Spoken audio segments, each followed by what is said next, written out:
ताजा टीवी के सागर मंथन कार्यक्रम में आप सबका स्वागत है। आज हम एक बहुत ही महत्वपूर्ण, संवेदनशील विषय पर बातचीत करेंगे और वो विषय है भारतीय भाषाओं में समन्वय।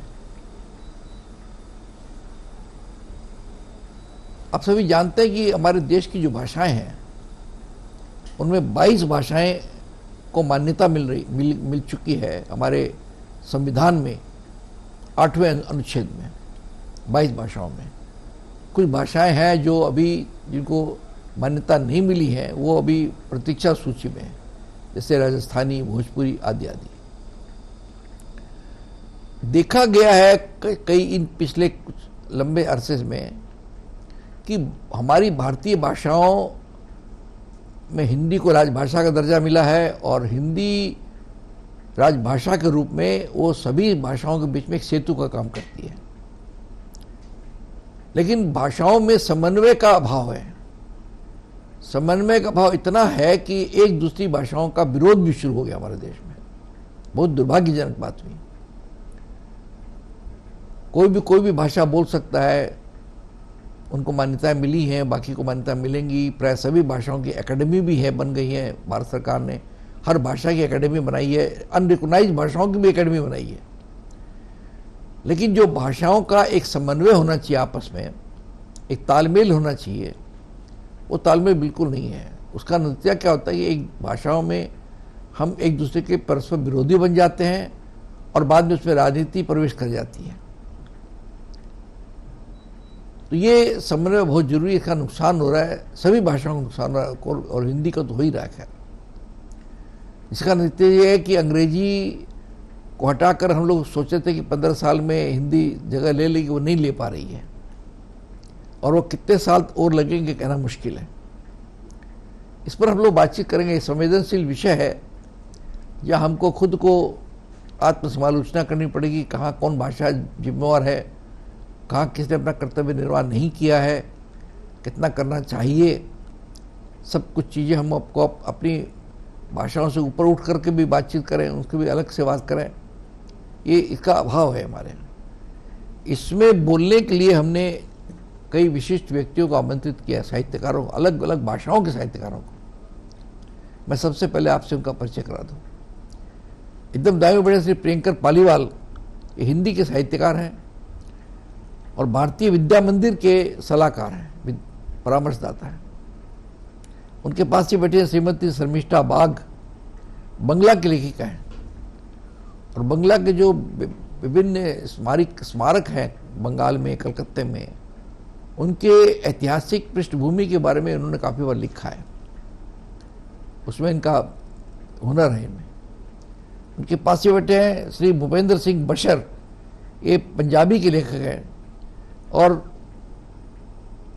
पंजाबी लेखक सभा एक राष्ट्रीय संस्था है, उसके पश्चिम बंगाल में अध्यक्ष भी हैं। साथ ही ये सिर्फ पंजाबी में नहीं बल्कि 5 भाषाओं में लिखते हैं। पंजाबी के अलावा अंग्रेजी में, उर्दू में, बंगला में और हिंदी में और भोजपुरी में भी लिखते हैं।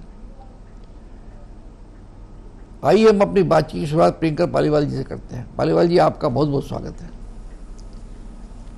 क्योंकि मैंने आपको प्रथम वक्ता इसलिए रखा कि आप हिंदी को रिप्रेजेंट करते हैं और हिंदी राजभाषा है। जैसा मैंने बताया, हिंदी राजभाषा ही नहीं बल्कि हिंदी का काम है सारी भाषाओं में समन्वय स्थापित करना, एक सेतु बनना, एक कोऑर्डिनेशन स्थापित करना, एक कम्युनिकेशन करना। हर भाषाओं की क्या प्रॉब्लम है, कैसे हम भाषाओं को मदद कर सकते हैं, कैसे हिंदी को और समृद्ध कर सकते हैं, आदि आदि सब का उत्तरदायित्व जो है हिंदी पर है। अभी हाल में घटना घटी, कलकत्ता में एक कार्यक्रम था उर्दू एकेडमी का, जावेद अख्तर आने वाले थे। उसमें कुछ मुस्लिम फंडामेंटलिस्ट ने, कुछ कट्टरवादियों ने विरोध किया कि साहब जावेद अख्तर तो इस्लाम के खिलाफ भी बोलते हैं, बहुत सी बातें ऐसे बोलते हैं, तो इनको बुलाना उचित नहीं है, इनको नहीं बुलाना, हम लोग विरोध करेंगे उसका। एकेडमी ने उसका प्रोग्राम को पोस्टपोन कर दिया। पोस्टपोन क्या, वो समझ लीजिए कैंसिल ही कर दिया कार्यक्रम।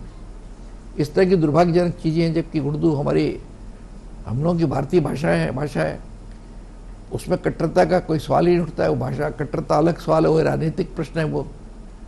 तो हर सवाल हर में है। हमारे देश में कट्टरपंथी भी हैं, नक्सलाइट्स भी हैं, कई तरह के लोग हमारे यहाँ। इस तरह की जो चीज़ें हैं ये भाषाओं को की आत्मा को ख़त्म करती हैं, ऐसा हमारा मानना है।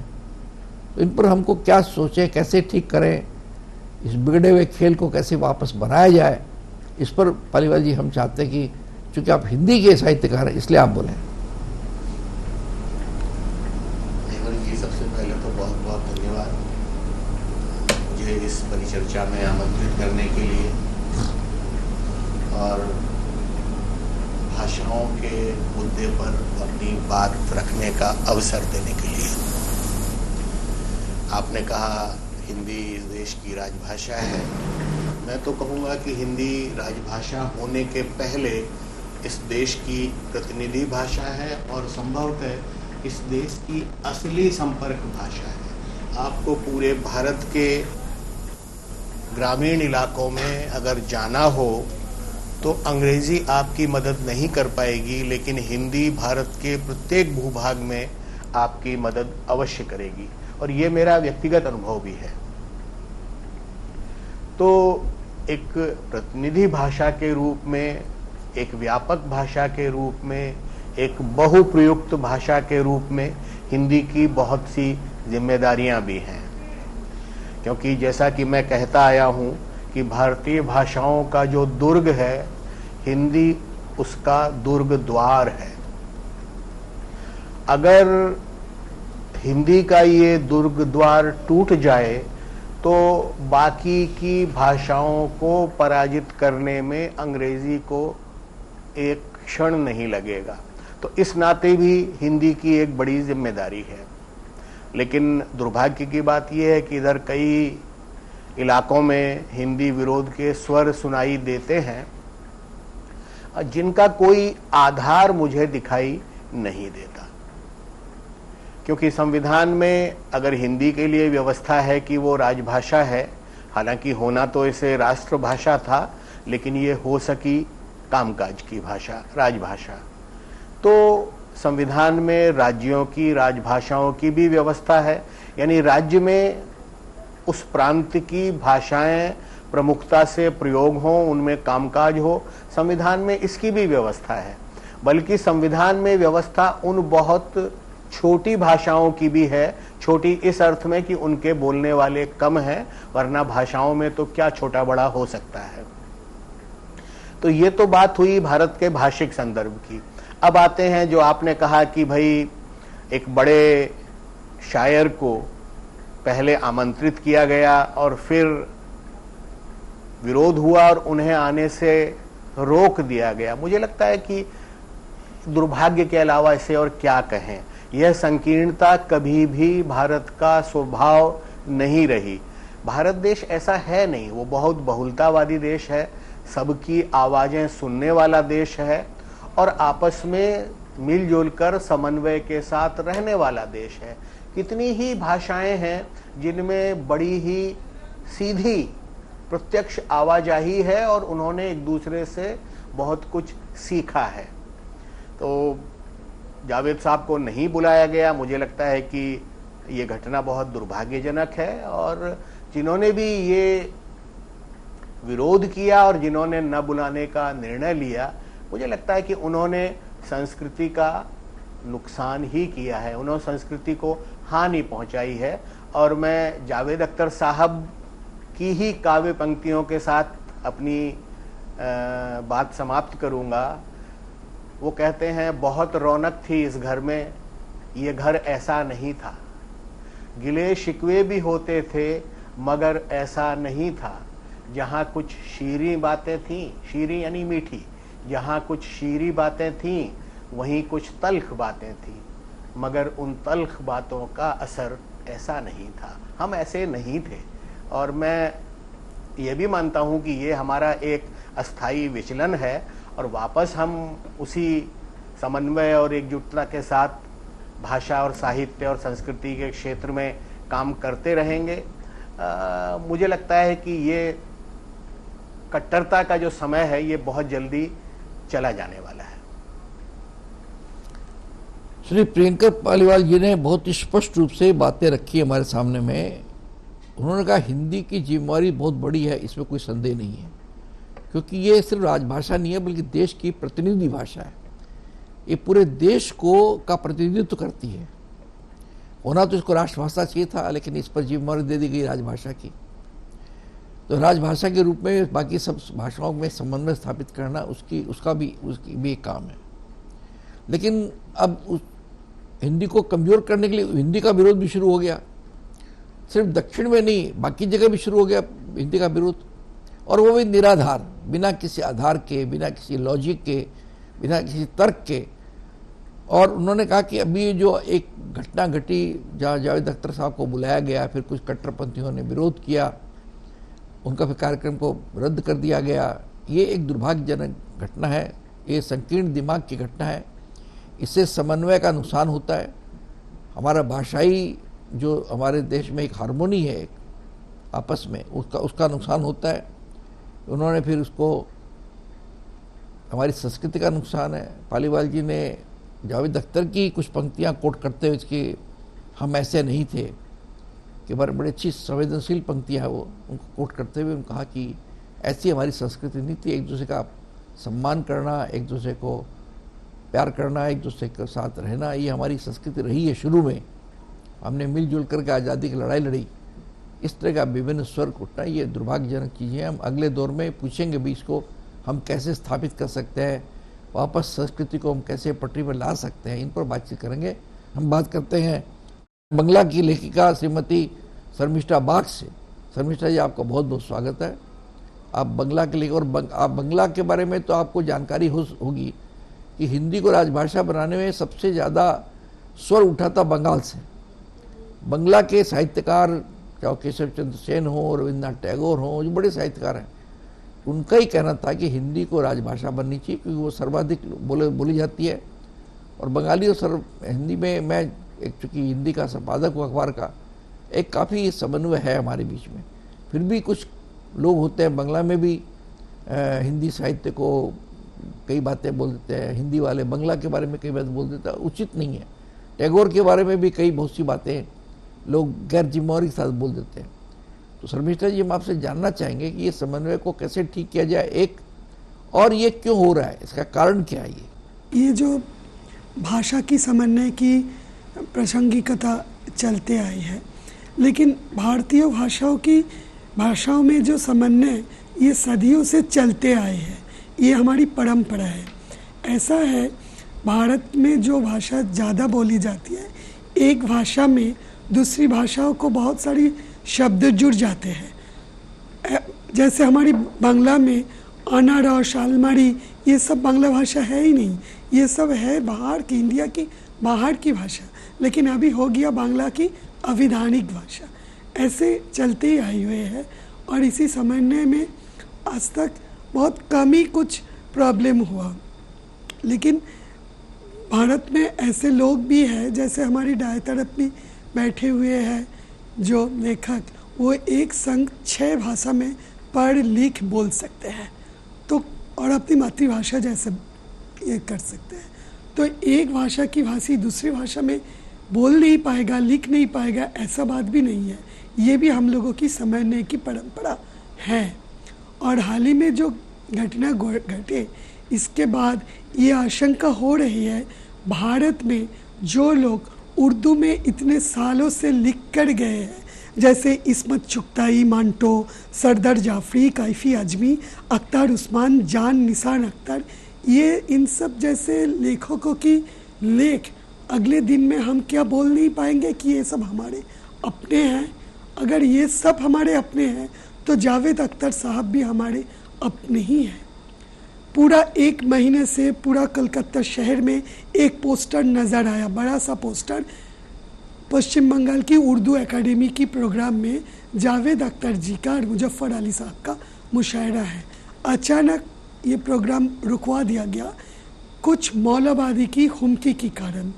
लेकिन जिस संगठन की चेयरपर्सन पश्चिम बंगाल की मुख्यमंत्री खुद है, उसकी प्रोग्राम को रोक देने वाले कितने बड़े धमकी दे सकते हैं, कि हमारी राज्य के हाथ में इतना फोर्स, इतना बंदोबस्त नहीं था कि एक जावेद अख्तर जैसे इंसान को हम कोलकाता में बुला कर भी रोक सके। एक बात हम याद कराते हैं आप लोगों को, कोलकाता में बांग्लादेशी राइटर तस्लीमा नसरीन का किताब द खंडित तो 2003 में बैन किया गया था, लेकिन वो बैन फिर कोर्ट की राय लेके खुल भी गया था। सन 2007 में चंद मौलवादी हमलाकारी की वजह से तस्लीमा नसरीन को कोलकाता से धकेल कर भगा दिया गया था पश्चिम बंगाल से। उसके बाद आज तक तस्लीमा नसरीन कोलकाता वापस नहीं आ पाए, लेकिन उसके पास भारत में रहने के लिए वैध वीसा होता है, तब भी वो आ नहीं पाए। सन 2012 में तस्लीमा नसरीन की लेख पर आधारित उपन्यास में सीरियल बना था दुस्सहवास, उसकी संप्रचार भी रोक दिया गया था इसी कोलकाता में। तो कोलकाता में मुस्लिम मौलवादी संगठन की धमकी के कारण जावेद अख्तर जी की मुशायरा रोका, ये आज पहले बार नहीं हुआ। इसमें एक बात ज़रूर हम उल्लेख करना चाहते हैं, सन 2000 में मुंबई, ये जो नेवर जी बोल रहे थे भाषाओं की समन्वय के बाद, मैं अभी जो एग्जाम्पल देने के लिए बोल रही हूँ ये भाषाओं की समन्वय का एक मिसाल है। सन 2000 में तस्लीमा नसरीन का, बांग्लादेशी राइटर तस्लीमा नसरीन जो बांग्ला में किताबें लिखती है, उसका मराठी अनुवाद का उद्घाटन का प्रोग्राम था मुंबई शहर में। उस समय मुंबई में कुछ मौलवादी संगठन धमकी दे रहे थे कि अगर तस्लीमा नसरीन मुंबई एयरपोर्ट में उतरे तो एयरपोर्ट जला दिया जाएगा। उसी समय तस्लीमा नसरीन भी निर्णय ले लिया था वो मुंबई नहीं जाने वाली, लेकिन ये जावेद अख्तर 25 साल पहले 50 बार तस्लीमा नसरीन को फ़ोन किया था। इसका गवाह मैं खुद हूँ, और फ़ोन करके बोला कि ज़िंदगी में आप फिर कभी मुंबई आओ ना आओ, इस बार आपको मुंबई आना ही है, क्योंकि अगर इस बार मुंबई में आके आप इस मराठी किताबों का उद्घाटन ना करोगे तो मौलवादी तक ये पहुंचा जाएगा कि उन लोगों का फतेह हो गया, और ये फतेह की निशान में तस्लीमा का ना आना वो विजय निशान बना के उड़ाएगा। ये कभी हम समर्थन नहीं करेंगे। उस दिन तस्लीमा नसरीन मुंबई एयरपोर्ट पहुंची, और मुंबई एयरपोर्ट के बाहर खुद जावेद अख्तर जी, उसकी धर्मपत्नी शबाना आजमी जी, फिल्म डायरेक्टर महेश भाट जी और मराठी प्रकाशक अशोक शाहानी जी मौजूद थे तस्लीमा के स्वागत के लिए। मुंबई गवर्नमेंट उस समय तस्लीमा की किताब की उद्घाटन बहुत शोर के साथ किए थे, और जिन लोग तांडव के लिए बाहर खड़े थे वो सारे मौलवादी गिरफ्तार हुए थे। तो मेरा पूछना ये है, ये शहर कलकत्ता जो दुनिया भर में एक अलग संस्कृति, अलग पहचान रखते हैं, आज उस कलकत्ता में एक जावेद अख्तर नहीं निकला 25 साल बाद जो सीना ठोक कर बोलते कि जावेद जी आप आइए, हम आपकी मुशायरे सुनने के लिए रेडी है। इतना बड़ा पश्चिम बंगाल में एक नहीं निकला, ये बहुत अफसोस का बात है। 25 साल से पहले जावेद अख्तर उर्दू राइटर, बांग्लादेशी राइटर तस्लीमा नसरीन के लिए और मराठी प्रकाशक अशोक सहानी के लिए जो काम किए थे वो पश्चिम बंगाल ने ही कर दिखाया। ये बहुत ही आश्चर्य की बात है। मेरा कहना इधर ही से खत्म करती।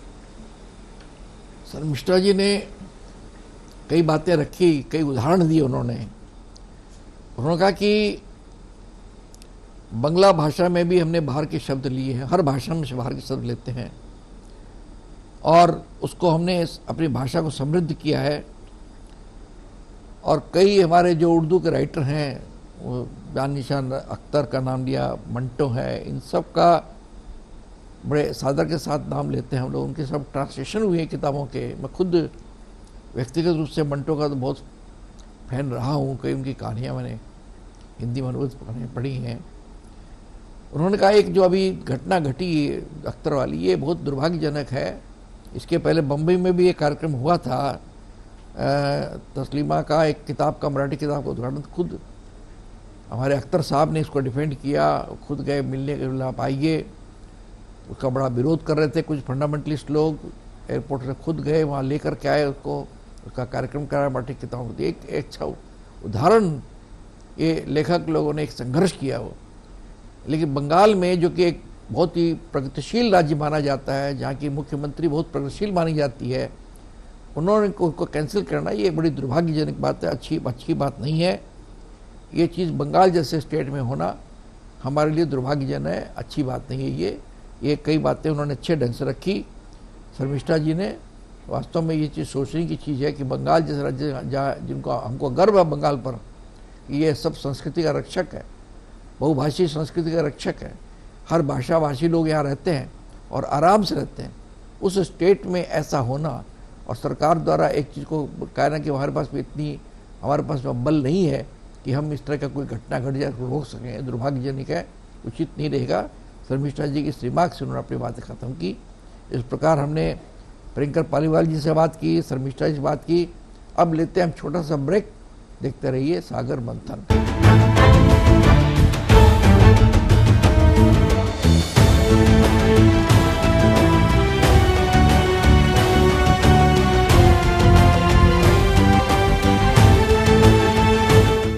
सागर मंथन कार्यक्रम में फिर आपका स्वागत है। हम परिचर्चा कर रहे हैं भारतीय भाषाओं में समन्वय, और ब्रेक बन जाने के पहले श्रीमती शर्मिष्ठा बाग और उनके पहले प्रियंका पालीवाल जी ने समन्वय के बारे में और आज के माहौल के बारे में कहा और इस चीज़ को कंडेम किया कि किसी भी भाषा का, किसी भी लेखक का विरोध करना उचित नहीं है, संस्कृति का विरोध है। और चाहे जो भी लिखता है हम उससे सहमत नहीं भी हो सकते हैं, लेकिन उसका विरोध करना और उसके प्रोग्राम को विरुद्ध करना ये बहुत बड़ा दुर्भाग्य, और खासकर बंगाल जैसे स्टेट में ऐसा हो तो और भी ज़्यादा दुर्भाग्यजनक है। क्योंकि बंगाल एक प्रगतिशील स्टेट है, एक डायनेमिक स्टेट है, क्रांतिकारी स्टेट है, आज़ादी की लड़ाई में इसका हाथ रहा है, सबने मिल करके यहाँ काम किया, ऐसे में बहुत दुर्भाग्यजनक है। आइए अब हम बात करते हैं, लेकिन इससे पहले मैं आपका परिचय कराऊँ। अभी आ गए हैं सरोज खान बातिश साहब, उर्दू के कथाकार, उर्दू के राइटर, हिंदी और उर्दू दोनों में लिखते हैं। तो बातिश जी आपका बहुत बहुत स्वागत है। इससे पहले हम भूपेंद्र सिंह बशर जो पंजाबी के राइटर हैं और खुद 5 भाषाओं में लिखते हैं, उनसे बात करेंगे। बशर जी, आपका साथ अच्छी बात है कि आप 5 भाषाओं में लिखते हैं, बंगला भी है, हिंदी भी है, इंग्लिश भी है। पंजाबी एक बहुत ही समृद्ध भाषा है और पूरे हिंदुस्तान में बोली जाती है। पंजाब के लोग गए कर्मठ लोग होते हैं, बड़े मेहनती लोग होते हैं, और उन पंजाब के लोगों ने जा करके पंजाबी भाषा की। और जबकि हमारे बीच में कमजोरी होती है, 2 हिंदी भाषी मिलते हैं तो हिंदी बात नहीं करते हैं, बंगला भाषी मिलते हैं तो बंगला बात करते हैं। लेकिन पंजाबी जहाँ भी बैठ के बात करेंगे, चाहे वो कितना ही पढ़ा लिखा व्यक्ति हो, कोई कितने बड़े पद पर क्यों ना हो, अगर 2 पंजाबी मिलते हैं पंजाबी भाषा में बात करते हैं। आपकी भाषा अपने सम्मान है, देखा मैंने। तो ये जो सारा मसला है, भाषाओं में समन्वय का अभाव जो है, और इससे बढ़ती जा रही है, जबकि कम होनी चाहिए थी। हिंदी का सबसे बड़ा रोल यही था कि वे सारी भाषाओं को साथ लेकर चले। राजभाषा का मतलब है कि सब एक पुल का काम करे, और पंजाबी भाषा में क्या भूमिका रही है और ये चीज़ें हो रही हैं, इनमें आपका क्या मतलब मैंने कहना है, हम आपसे जानना चाहेंगे श्री बसर साहब। सबसे पहले तो ताज़ा टीवी के दर्शकों का बहुत बहुत स्वागत है, और साथ ही विशंबर जी का बहुत बहुत धन्यवाद कि उन्होंने ये मौका दिया आपसे रूबरू होने का। जहां आज का जो विषय है भारतीय भाषा में समन्वय का, तो पहले मैं भाषा पे आ जाऊं। भाषा एक संचार का विषय है, जहां आप अपने निजी या सामाजिक या राजनीतिक जो आपके भाव हैं वो आप एक दूसरे के साथ उनका आदान प्रदान करते हैं। अब हर एक इलाके में बोली जाने वाली अपनी अपनी लैंग्वेज है। जहाँ तक आम कहावत है कि हर 50 किलोमीटर पे बोली बदल जाती है। मेरे से पहले पालीवाल साहब ने कहा कि भारत एक बहुल भाषा का क्षेत्र है, जहाँ पे बहुत सारी भाषाएं बोली जाती हैं।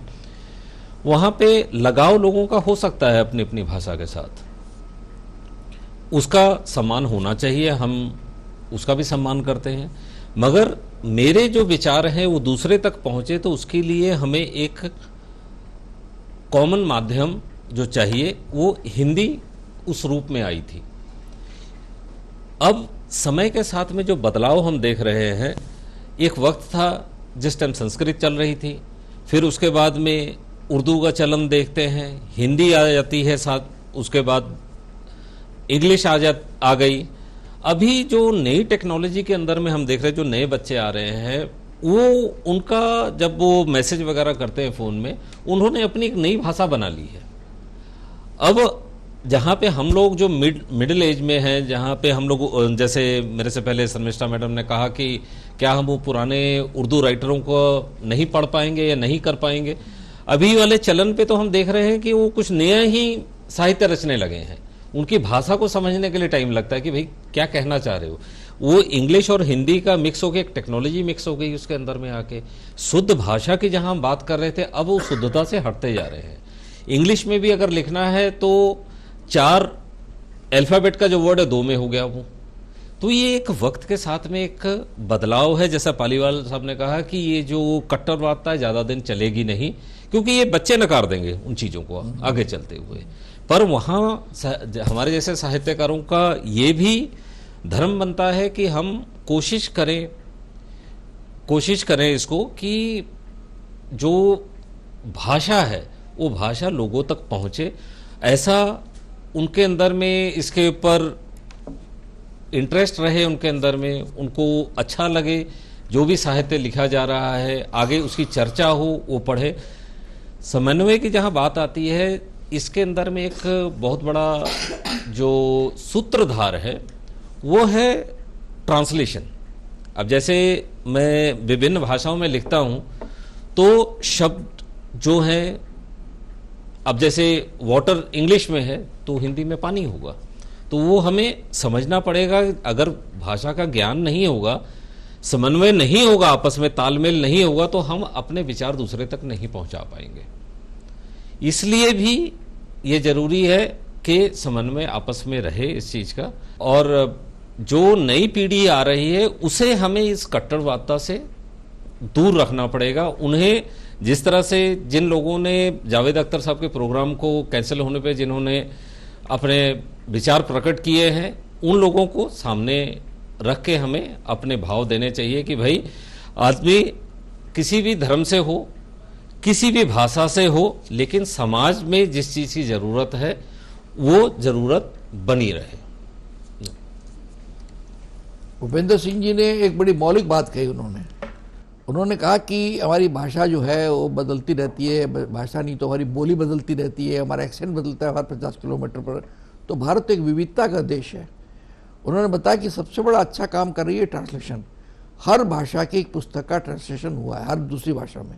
जैसे मैं बंगला हिंदी का तो मैं जानता हूँ, बंगला का ऐसा कोई उपन्यासकार नहीं है, ऐसा कोई लेखक नहीं है छोटा से बड़ा जिसका हिंदी में अनुवाद नहीं हो।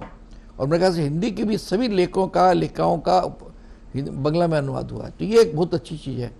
ऐसे स्थिति में जो हमारी नई पीढ़ी है वो इस तरह की चीज़ों को, कट्टरता को प्रश्रय नहीं देगी, ऐसा मेरा मानना है।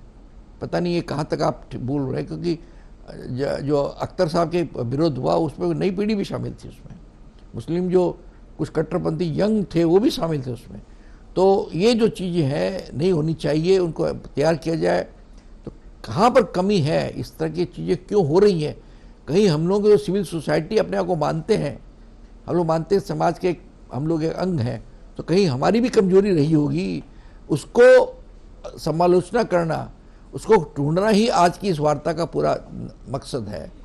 इसलिए मैं अब फिरोज खान बातिश जो अभी भी आए हमारे बीच में आए हैं, उर्दू के लेखक हैं, कथाकार हैं, हिंदी और उर्दू दोनों में लिखते हैं वो, और दोनों में समान रूप से लगते हैं। उनकी भाषा मातृभाषा उर्दू है लेकिन लेखक हिंदी के हैं। बातिश साहब का बहुत बहुत स्वागत है। हम लोग आज भी जनाब अख्तर साहब का जो मुशायरा का रद्द हुआ, इसके संदर्भ में कुछ बातें हम लोगों ने की कि ऐसा क्यों किया, इसको भाषा का फंडामेंटल से क्या संबंध है। हो सकता है उनकी बातें पसंद नहीं आई हो किसी को। हिंदी में हम लिखते हैं तो हिंदी के जो लेखक हैं सबके लोग पसंद करते हैं, लोग नहीं करते हैं।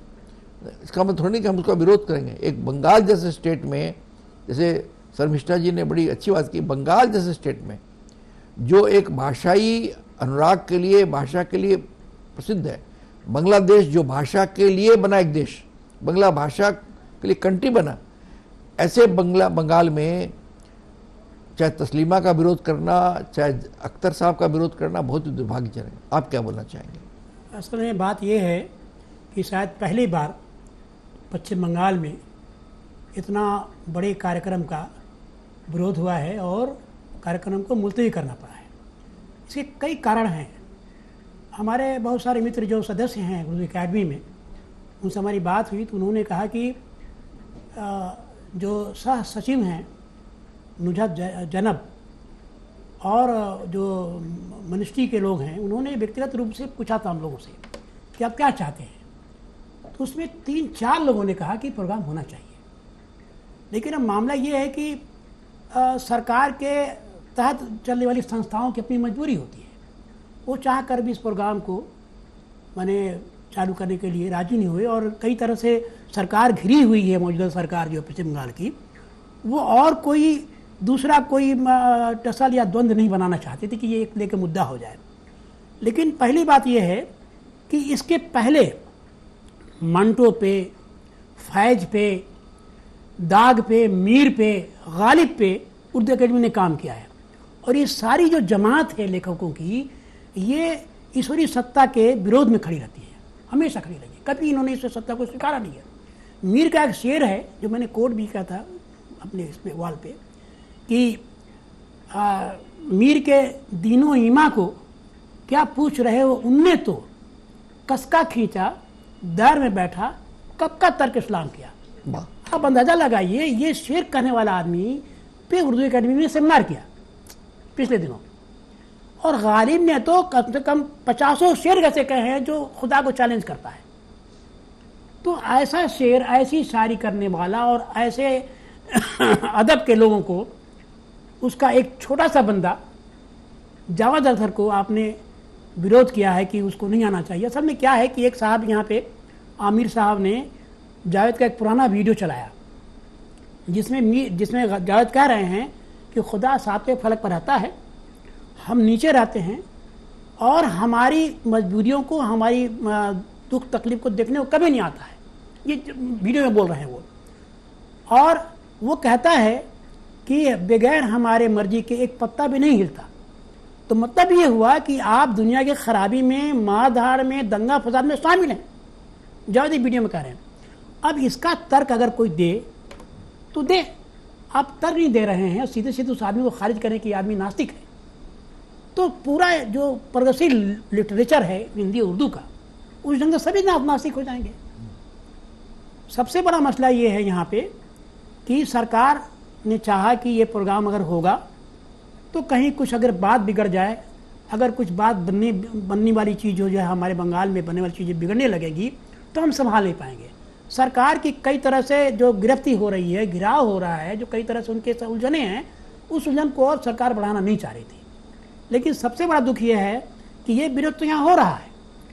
बानो मुश्ताक जो कन्नड़ के लेखिका हैं, बुकर पुरस्कार अभी मिला उनको, बुकर पुरस्कार, उनका भी विरोध हो रहा है।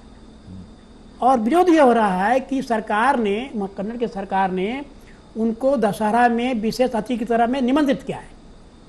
अब वहाँ के जो हिंदू समाज है वो ये बोल रहा है कि बानो मुश्ताक जो हैं अपनी लिटरेचर में कई तरह की चीज़ों को हमको वो माने निस्तारित कर रही हैं और भद्द हो रहा है हमारे धर्म शास्त्र का, इनको विशेष अतिथि के रूप में नहीं बुलाना चाहिए।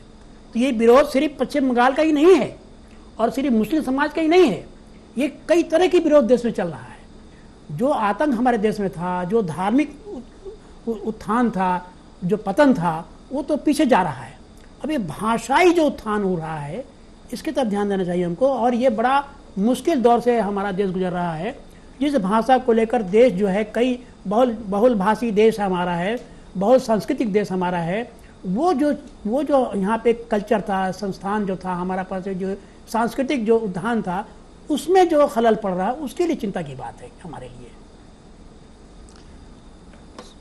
सिराज खान बातिश ने बात को और बढ़ाया। उन्होंने कहा कि ये जो मुद्दा बनाया गया ये बहुत ही गलत था। उन्होंने उदाहरण देकर था कि यहाँ पर दाग, मीर, मंटो, गालिब सबकी यहाँ बनाई गई है, प्रोग्राम्स हुए हैं, एक नहीं अनेक कार्यक्रम हुए हैं। और उन्होंने कोट किया इनको अख्तर साहब को, जिनका उन्होंने उनका एक शेर कोट किया जिसमें उन्होंने कहा कि भाई ऊपर से ऊपर खुदा है, यहाँ इतना सा गलत काम होते हैं वो देखता नहीं है। इसका मतलब उनकी सत्ता तो लोगों ने समझा, उर्दू वालों ने, कोई फ्रीडम ने कि ये खुदा की सत्ता को चैलेंज कर रहा है। ये बहुत लेखकों ने लिखा है। एक फिल्म का गाना आपको मुझे याद आ गया, आसमां पे है खुदा और ज़मीं पे हम, आजकल वो इस तरफ देखता है। तो फिल्मों में भी आया, बहुत पॉपुलर गाना हुआ।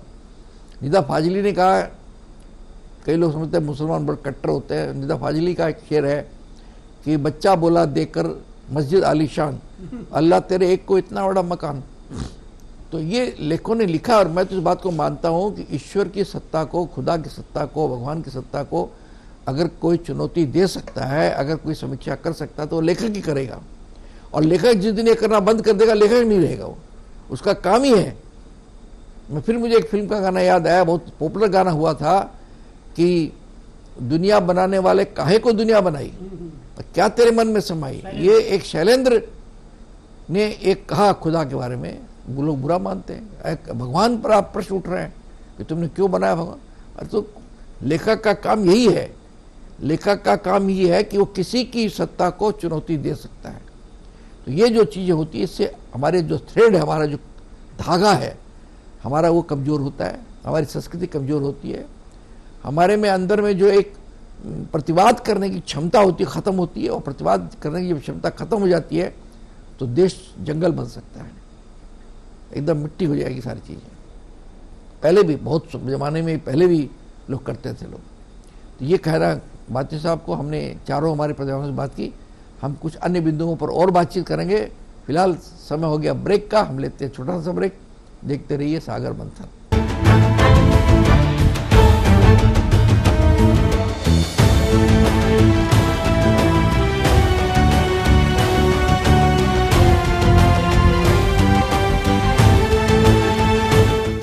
सागर मंथन कार्यक्रम में फिर आपका स्वागत है। हम परिचर्चा कर रहे हैं भारतीय भाषाओं में समन्वय, और हमने चारों हमारे प्रतिभागियों से बातचीत की। क्या बात नहीं, अब कुछ हम अन्य बिंदुओं पर बातचीत करेंगे। शुरुआत करते हैं पालीवाल साहब से। पालीवाल साहब, हमारे देश में जो अभी कट्टरता, जिसका उदाहरण ये है अख्तर साहब की, ये कट्टरता जो है, इसको तो हम साहित्य खत्म कर सकता है, ऐसा हम लोग मानते हैं।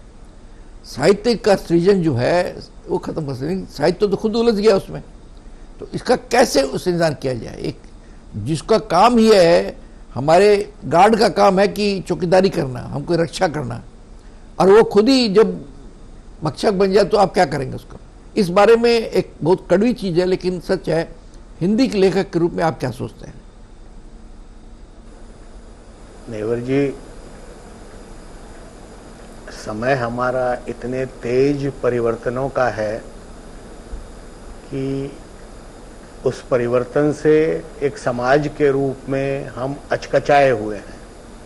अगर मैं गालिब के शेर का इस्तेमाल करूं तो मैं कह सकता हूं कि रौ में है रक्षे उम्र, कहाँ देखिए थमे, न हाथ बाग पर है न पा है रकाब में।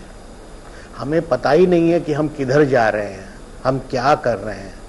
दुनिया के मेले में हम इतने परेशान हैरान हैं कि हमें हमारा जो दिशा बोध है वही गड़बड़ाया हुआ है। आप ये देखिए, वैदिक दर्शन के उत्कर्ष के समय में भी इस देश में लोकायत दर्शन था, चारवाक थे, किसी ने उन्हें मार के भगाया नहीं। अगर जावेद अख्तर को बुलाया गया तो ये जानते हुए बुलाया गया कि वे नास्तिक हैं।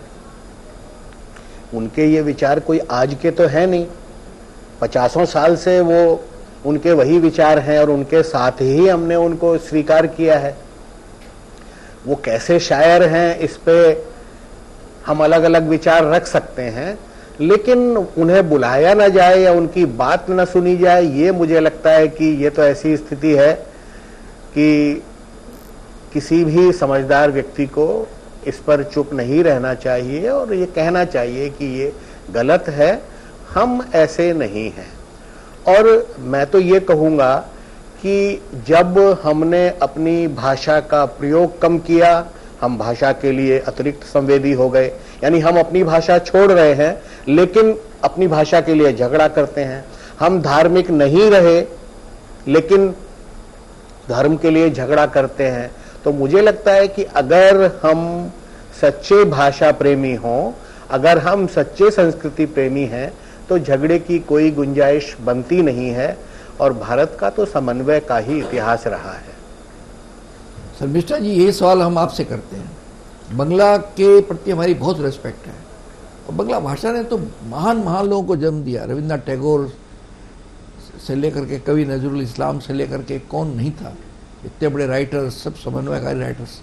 बंगला में भी ऐसी चीज़ें शुरू हो गई हैं, आप क्या कहते हैं? सर, बात ऐसा है कि इंसान वो अपनी निजी ज़िंदगी में चाहे परम धार्मिक हो सकता है, चाहे नास्तिक हो सकता है, चाहे आस्तिक हो सकता है, ये अपनी अपनी व्यक्तिगत ज़िंदगी में, और उसकी राजनीतिक विश्वास भी कुछ अलग अलग ही हो सकता है सबका, लेकिन उसका जो काम है वही असल मुझे ये लगता है। और ये जो मौलवादी, मुस्लिम मौलवादी लोग, आज जावेद अख्तर जी का प्रोग्राम रुकवा दिया, इसलिए हम लोग इधर बैठे हैं पैनल डिस्कशन में, लेकिन जो लोग ये मुस्लिम मौलवादी लोगों का ये निंदा कर रहे हैं, वो लोग क्या हिंदू मौलवादियों से हम लोगों को बचा पाएगा? ऐसा हो सकता है कभी? मौलवाद चाहे किसी का धर्म का हो, ये हानिकारक ही होता है। और ये सबका याद होगा, बहुत पहले ज़माने में ईरान में जब फरियादियों को हकीम के सामने पेश किया जाता तो कागज़ की पोशाक पहना के उसको पेश किया जाता था। और अभी हिंदुस्तान की माहौल देख के ऐसा लग रहा है, ये जो पैनल डिस्कशन में हम चारों बैठे हैं, हम चारों में से कोई जैन हो सकता है, कोई हिंदू है हो सकता है, मेरे बाजू में जो बैठा है वो सिख हो सकता है, और उसकी बाजू में जो बैठा है वो इस्लाम हो सकता है, लेकिन है तो एक टेबल में बैठा हुआ, एक ही देश के रहते हुए, एक थाली में खाते हुए। यही भारत है। और वो कागज पहना हुआ आदमी शायद हम ही लोग हैं, क्योंकि हम ही लोग असली शंखा लघु हो गया अभी, जो मुक्त मन रखते हैं, जो लिबरल माइंड रखते हैं। हम कहीं संख्यागरिष्ठ नहीं है। संख्यागरिष्ठ लोग वो है जो आज जावेद अख्तर का प्रोग्राम रोक दिया गया। मिर्जा गालिब की शायरी में है कागजी पहलवान, वो हम सब है अभी। यही है बात। इस प्रकार हमने हमारे जो सवाल किया हमने, इसमें प्रियंका पालीवाल जी ने कहा, शर्मिष्ठा जी ने भी कहा कि ये जो चीज़ें हैं ये उचित नहीं है, इनका विरोध होना चाहिए। हम लेते हैं छोटा सा ब्रेक, देखते रहिए सागर मंथन।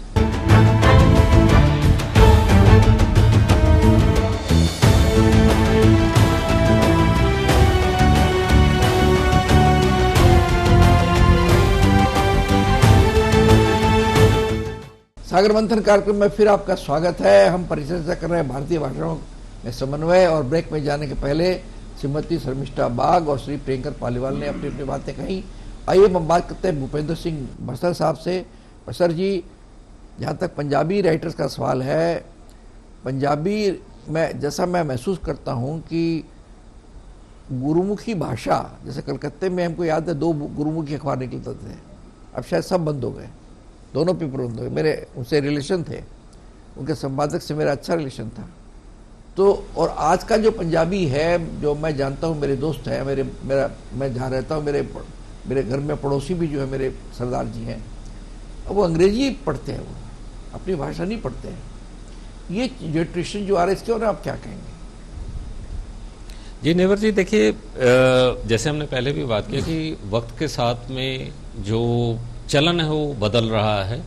वहाँ जो निजी जिम्मेवारियाँ हैं वो बहुत अपना माने कि जगह रखती हैं अपनी।